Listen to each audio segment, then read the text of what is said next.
সেনা মোতায়েন পরিকল্পনা করছে ইরান। ভারত নিয়ন্ত্রিত জম্মু কাশ্মীরের পেহেলগামে সশস্ত্র হামলার জেরে উত্তপ্ত হয়ে পড়েছে পাকিস্তান ও ভারতের সম্পর্ক। দুই দেশ একে অপরের বিরুদ্ধে পাল্টা সিদ্ধান্ত নেওয়া শুরু করেছে। ভারত পাকিস্তান সম্ভাব্য সামরিক সংঘাত প্রেক্ষাপটে ইরান পাকিস্তানের সঙ্গে তাদের সীমান্ত নিরাপদ রাখতে কয়েক ব্রিগেড সৈন্য মোতায়েন করেছে। এর আগে সীমান্ত নিরাপত্তা জড়িত আন্তঃসীমার সন্ত্রাসবাদ মোকাবেলায় সহযোগিতা বৃদ্ধি বিষয়ে ইরান ও পাকিস্তান একমত হয়েছে।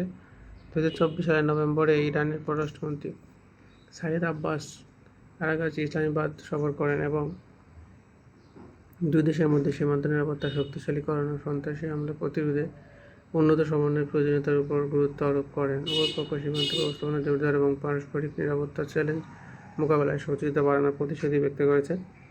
জম্মু কাশ্মীরে ভয়াবহ সন্ত্রাসী হামলায় 25 জন ভারতীয় পর্যটক ও একজন নেপালি নাগরিক নিহত হন। ভারত অভিযোগ করেছে পাকিস্তান কাশ্মীরের সন্ত্রাসী গোষ্ঠীকে মদদ দিচ্ছে। অন্যদিকে পাকিস্তান এই অভিযোগ প্রত্যাখ্যান করেছে।